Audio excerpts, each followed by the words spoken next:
The flood continued 40 days on the earth. The waters increased and bore up the ark, and it rose high above the earth.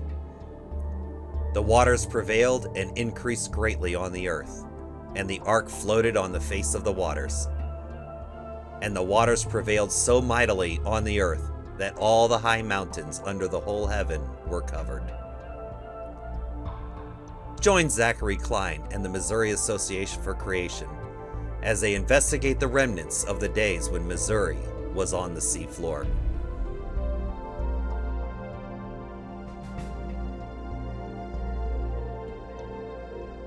We're here again at Mastodon State Historic Site, a little bit south of St. Louis, Missouri.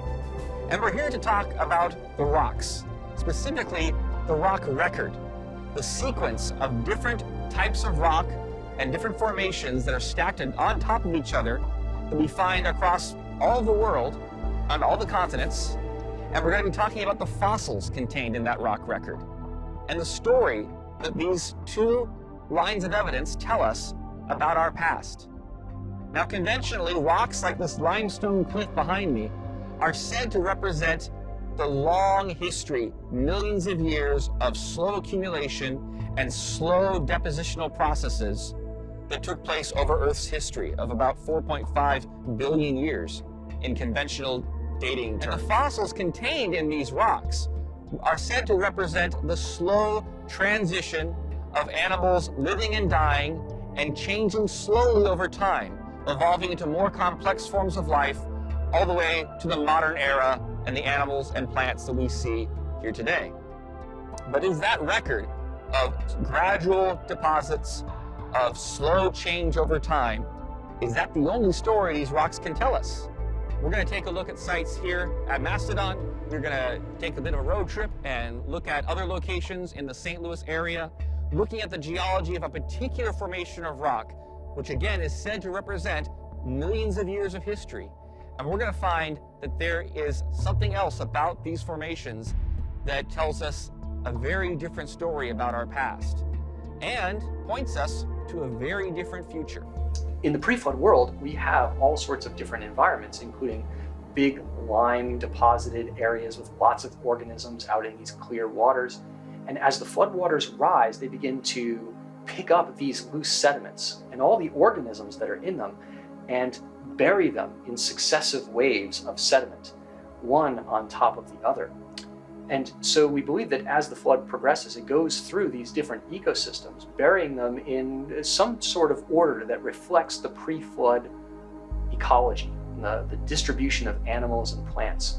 So one of the interesting features about the geological column, this series of rocks and layers that go from trilobites into fish and eventually to dinosaurs and ice age mammals up at the top, is that there is a general progression of going from marine organisms exclusively to a mix of marine and terrestrial organisms, and then eventually, at least on the continents, to only terrestrial organisms. So we think that the flood is moving sediments from the ocean realm onto the continents in these different waves, and each time it goes through a different ecology, it is not mixing it with the next one, but it's actually depositing it as a unit. What we've discovered in geology is that sometimes these different types of sedimentary flows, these water deposits that have lots of mud in them, will actually behave as a contiguous unit. They won't mix with other things because they're moving on top of like a small sliver of water that's compressed, and so they are just gliding, even on flat surfaces, with no friction, sometimes for hundreds of miles.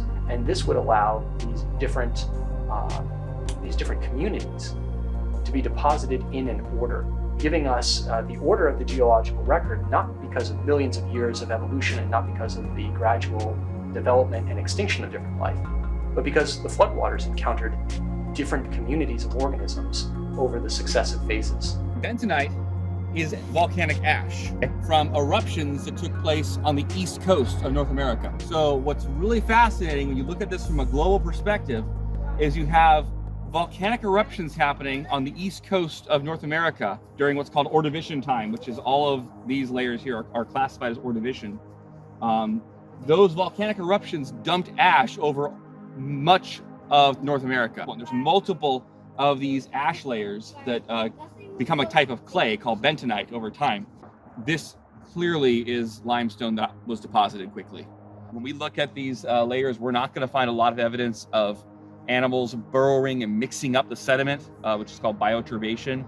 We don't see a lot of that. You find burrows occasionally, but they don't disturb the layers. The layers lasted. Again, conventionally, that would have to last for millions of years, which is, for what we know of seafloor bottom conditions today in the present, a layer of sediment like what we see here is not going to remain undisturbed and uniform for any length of time. So this is actually the inner chamber that the animal lives in. And then these rings are hollow, or they would have been hollow when the animal was alive. And they are like, they're buoyancy control, like in a submarine, right? So you can flush out the water and reduce, or you can control the buoyancy of the animal. Now they tend to come off in fossilization, and you'll get this phenomenon where you've got rings like this and then they'll disappear. You just got the inner chamber. The reason all of this is important is that finding these animals, both their size and the fact that we find them in this horizontal orientation, and for the most part, where we measure these things, they tend to have a uniform compass direction. So they're pointing in the same direction. That's not something you expect to happen randomly through an animal dying in a normal seafloor condition. You need a current, and that's got to be pretty fast current to move an animal this size. At this point along the Wildflower Trail, an open quarry face is exposed. Prior to the formation of the state park here, a quarry operation was run, and some of the limestone was blasted away, giving us this nice exposure that we can look at along the trail. Now, what's interesting about this Kimswick limestone is that, like most limestones, it is believed to represent a slow deposition in mostly calm or still water as mud particles settle out of the water column and accumulate on the bottom of an inland sea. Over thousands to perhaps a million years represented in this cliff, you build up multiple flat-lying layers of limestone as well as shale and other mud rock. Interestingly, however, recent Flume experiments have demonstrated that mud particles can actually deposit flat-lying layers in high energy conditions in a rapid mud flow type of event. Traditionally, people have tended to think that mud rocks, mudstone sediments, are laid down very slowly over long periods of time. And the reason is that the grain size in the muds is very small.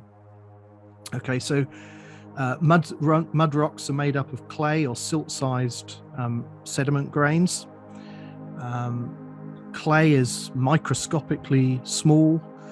Silt is somewhere between clay and sand-sized grains.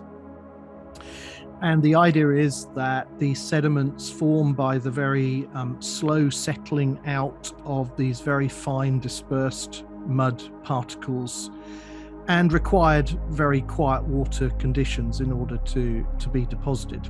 And so, you know, it's thought that they took a very long time to be laid down. However, some very interesting work has been done over the last decade or so, trying to understand the hydrodynamic conditions under which mudstones are formed. Some work has been done, for example, by a sedimentologist called Jürgen Schieber at the University of Indiana. And he published some work back in the mid-2000s where he was particularly looking at different kinds of mud rocks. He was looking at silicate mud rocks, so what we more typically think of as sort of muds and clays. And he was studying how these muds were deposited in flumes, so in a laboratory setting, in big water tanks. You know, you can actually study hydrodynamic flows and how sediments are deposited. And what he found is that, in fact, these mud particles were aggregating together. They were clumping together to form larger grains. So instead of settling out as individual fine mud particles, they were sort of forming these larger aggregates that were then being transported and deposited by water currents that were sufficient to deposit sand. so much faster than you would typically expect. And he was able to sort of image this in the laboratory. It's actually quite hard to image because of the turbid nature of the muddy suspensions, but he was able to do that. Moving up closer to this cliff of Kimmswick limestone, we can see more indications that this does not represent slow deposition at the bottom of an inland sea over a long period of time.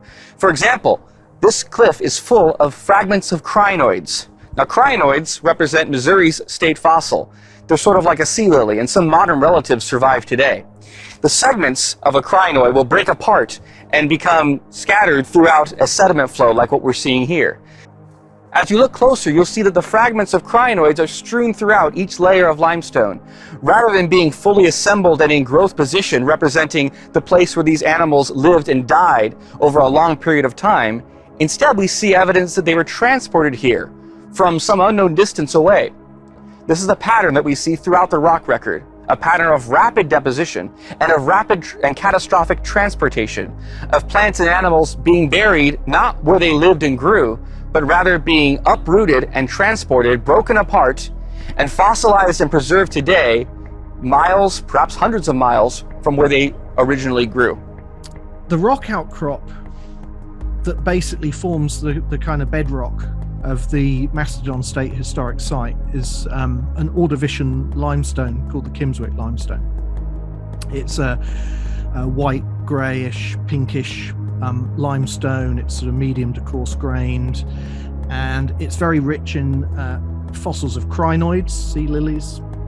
They're a kind of an invertebrate fossil, somewhat similar to well, they belong to the same group as starfish and sea urchins and so on. But they look a bit plant-like. You know, they have kind of a holdfast that anchors them to the seafloor, and then they have a stem made up of little calcium carbonate plates called ossicles, and then they have a cup at the top and tentacles. But they're animals, and the Kimmswick limestone is very rich in these crinoid fossils, but you also find other fossils, brachiopods and bryozoans and corals and so on. And basically, limestones are composed of the skeletal remains of these kinds of marine animals, set in a mud matrix, so a matrix of sort of carbonate mud, calcium carbonate mud. So one of the really cool things about our state of Missouri is that we've got a real wide variety of geography, geology, biology, of course, and in particular, as we drive south from St. Louis, we are going out of a sedimentary basin towards the St. Francis Mountains, Elephant Rocks, that area. And the best way I can think of to describe it would be to think of Grand Canyon, which is kind of the image a lot of people have when they think of the geologic column. And all those rock layers are laid one after another, with the youngest at the top, presumably all the way down to the oldest at the bottom. Take Grand Canyon, flip it on its side, put the top towards St. Louis, and drive from the rim of the Grand Canyon towards the Colorado River. Obviously, it's not quite that spectacular, but that is something like what we can do, in that as we drive down south, the rock layers that we can see out of the window here and some of our stops, they get progressively older or lower, all the way down from the what I call the Mississippian rocks in the St. Louis area, which would be maybe the 2/3 up the geologic column, all the way down to the St. Francis Mountains, which are pre-Cambrian, some of the oldest rocks that can be seen on Earth, in fact. So the geology of this part of the country is that you've got rocks up around St. Louis that are in what's called the Mississippian period, or the Mississippian stage. And so we were talking about the Ordovician. The Mississippian is located above that. And so in order to get to the Ordovician, you actually have to go down through the rock column. Well, how do you do that? Are we just going to dig? Well, no. What happens is that the rocks are tilted in such a fashion that you go from the rocks that were high, and as you travel south, you go through progressively lower units. And so you go from the Mississippian rocks, you skip through a couple of the units because of a erosional line, and you find yourself into the upper Ordovician and then the middle Ordovician, depending on what part of the state you're at. This here is Finland. That is shaly layer down here. That is going to be the House Springs Cave bentonite layer. You look on the other side of the road, you get there eventually soon. See how there's that ledge? That's you got the gray limestone coming down, a ledge that's about 3 or 4 feet more limestone, and then a lighter color rock beneath that. That first ledge, if you're looking down, that's the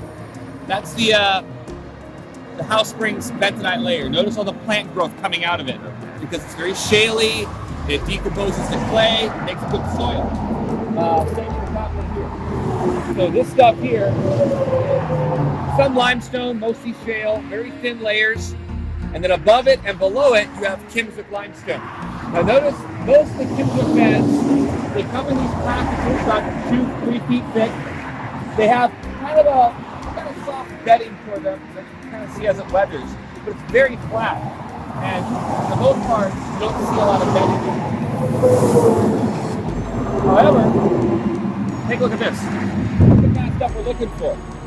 Again, it's very weathered. But notice the angles. Right? There's mounds within, and notice they go in both directions. This one's sloping this way, sloping the other way. That's what makes us think this is probably not cross-bedding. Cross-bedding is when you have essentially dunes, where you have layers that stack up at an angle and they go one off the other. You got angles here, angles there. A hint of what they would call a reef. Okay?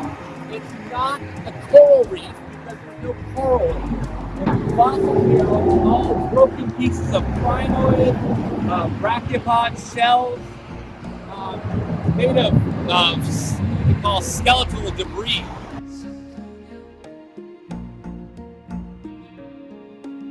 One of the most common rock types in Missouri and much of the Midwest is limestone. We're standing here on a shelf of the Decorah Formation. Around us, on the cliffs behind me, is the Kimswick Formation. Both of these formations are primarily made of limestone. So it's a sedimentary rock, which means it was deposited as particles of sediment, in this case deposited in water. Some of the mud would come from mud particles in the water. Others would be calcium carbonate, which is secreted by organisms, animals, that live on the sea bottom. And that combination of sedimentary particles, they fuse together, they cement, they form a type of rock called a limestone. I've got a piece of limestone here in my hand, and you'll notice that it is full of fossil fragments. Pieces of shell, pieces of crinoid, which is a type related to modern sea lilies. These are mostly extinct organisms that live on the ocean bottom. What is significant about the presence of limestone here in Missouri and across much of the Midwest of North America is that it is proof positive that ocean waters once covered this region. Whether you believe in evolution, millions of years, or creation, everyone agrees that when this rock was deposited, Missouri was well underwater. The question is, what kind of water and for how long? So the Ordovician rocks, which are abundantly seen in this part of the country, they're kind of everywhere you drive around, you see these nice layers of limestone with fossils in them, and we call them Ordovician. We call them Ordovician because of the fossil groups that are found in there. The Ordovician is defined by having certain types of animals, of different types of corals and trilobites and bryozoans, these marine organisms that are usually found way, way offshore, and yet here they are in Missouri. Not exactly beachfront property these days. So where in the geological column is the Ordovician?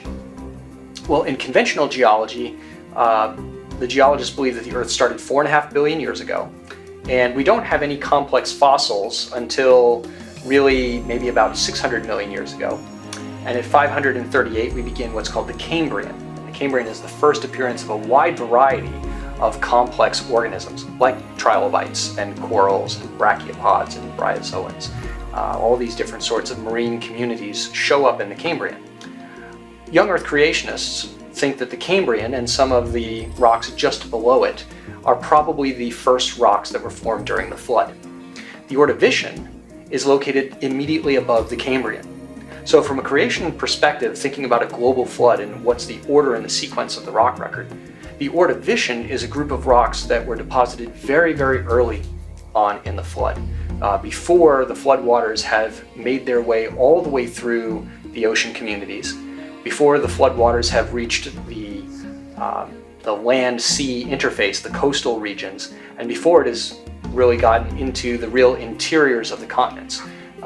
So the Ordovician is located a good deal below, say, the dinosaur-bearing units of the Mesozoic, which themselves are located below in the rock record the deposits that have mammals, including at the very top Ice Age animals like mammoths, mastodons, and saber-toothed tigers. The shaly layer directly behind me is the House Springs K bentonite, an ash layer from massive volcanic eruptions that were occurring off of the east coast of North America in Ordovician time.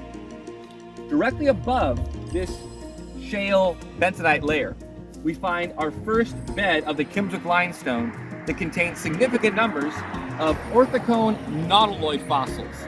These are squid-like animals that live in a straight-line shell. This particular example is about 12 inches long. There are others that are on the order of 3 or 4 feet in length, and sometimes as much as 6 to 7 inches in diameter here in the Kimswick Formation. In some locations, nautiloids have been found with a total body length of over 20 feet. What's significant about these nautiloid fossils is that they serve as indicators that there was a current involved in the deposition of the Kimswick Formation. When we find these nautiloid fossils, they tend to have what's called a preferred orientation. That means they tend to point in the same direction, especially when compared with similar nautiloid fossils found nearby each other in the same layer. When we plot these on a diagram, we can see that there are actually 2 preferred orientations for the nautiloid fossils that we have found so far here in the Kimswick Formation. When you see a preferential orientation where most of the fossils are oriented in 1 or 2 different directions, that's a strong indicator that the sediment they were deposited in was moving in that direction, rather than simply settling vertically in a calm and placid sea environment where there will be no reason for nautiloids to land and be buried in alignment. The other significant point about these nautiloid fossils is their position within the bed of limestone. Notice in this example here, as well as other examples we can see in the Kimswick Formation, the nautiloid fossil tends to be floating in the middle of a bed of limestone, usually 2 to 3 feet thick. This is significant because it shows that the animal did not die and settle to the bottom, but was rather suspended in the middle of a package of lime, mud, sediment. Well, what seems to happen is that there was some sort of probably earthquake or landslide or subterranean mudslide that started mobilizing the mud under which the nautiloids were swimming. They were swimming over top of the mud and the mud's underneath, but now the mud has been stirred up and turned into this big, thick, concrete-like slurry, which is racing across the floor of the ocean. As it does, it creates a current at the front as the organisms are being approached. The current wraps them up around and deposits them into the cement, into this slurry on the back side. Once they're in that, though, they are not going to be in any sort of preferred orientation because their bodies are not moving with respect to the mud. The mud and the bodies are now moving together. So whatever direction they got sucked into and stuck in, now they're fixed inside concrete and they can't move around until this whole slurry finally comes to a stop. And when it does, it settles and the organism is stuck.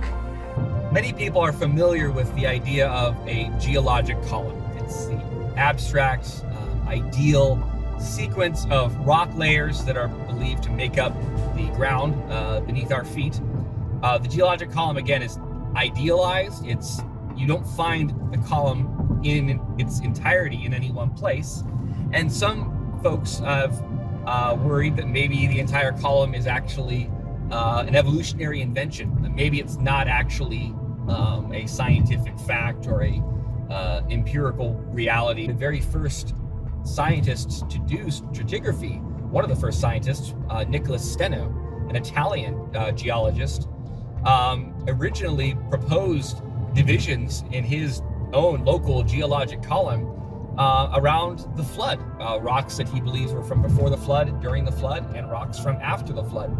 And so recognizing that there is a pattern in the rocks is not an evolutionary assumption at all. It's simply a recognition that we can trace a layer like these we see out the window here.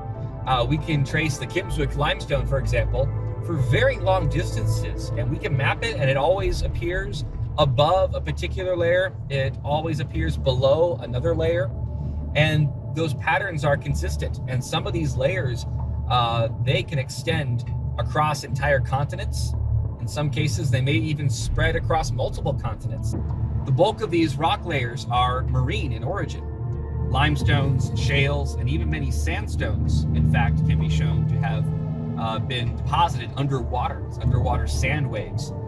All of this is indicative not only of a global process that affected these layers and that put them in place, but also a very watery phenomenon, something that covered much, in fact, perhaps the entire globe, in very sediment-rich water that buried millions, billions of plants and animals.